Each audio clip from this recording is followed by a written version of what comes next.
Bonjour. Tout a commencé en 1976 avec cette première génération de Ford Fiesta.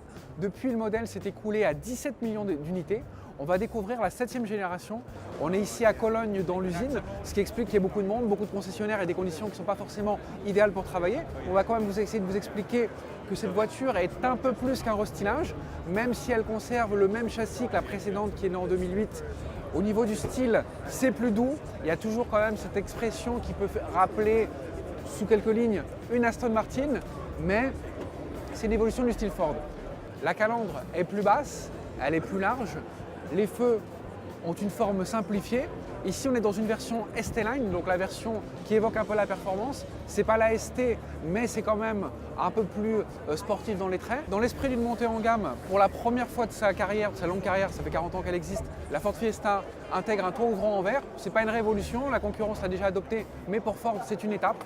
Maintenant, on va aller voir le tableau de bord et l'intégration d'un écran tactile qui permet d'éviter la guerre des boutons qu'on avait autrefois dans les Ford. À bord de la nouvelle Fiesta, la nouveauté, c'est cette console centrale avec un écran qui a été rapporté, un écran de 8 pouces sur les versions les plus hautes, 6,5 en moyenne de gamme et 4,2 sur l'entrée de gamme. Après, il n'y a pas de grosse révolution, on garde la forme générale de la précédente génération. Ford a essayé d'améliorer un petit peu la qualité, mais les grains, c'est pas terrible, c'est pas le plus probant. Et puis sinon, après, il n'y a pas de révolution. C'est un élément qu'on retrouve aussi dans le Ford EcoSport.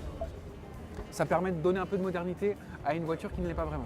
La principale évolution de cette nouvelle génération de Fiesta, c'est les feux qui sont maintenant en deux parties, avec une partie intégrée sur le haillon. Ça donne plus d'assises à la voiture, elle passerait presque pour une Focus de la catégorie supérieure. C'est un trait de style qui permet encore une fois de participer à la montée en gamme.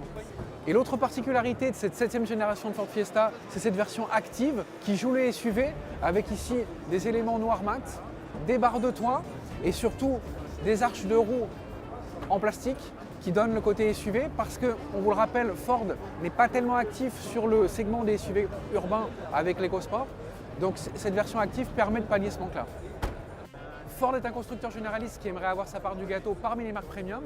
Donc il tente l'aventure avec cette version vignalée, une finition qui apparaît pour la première fois sur la Fiesta avec une présentation un petit peu plus haut de gamme. Ça permettra dans les faits non pas à se confronter aux Zodiac 1 et autres Mini, mais plutôt au Clio Initial Paris et 208XY. Il faut rester quand même raisonnable.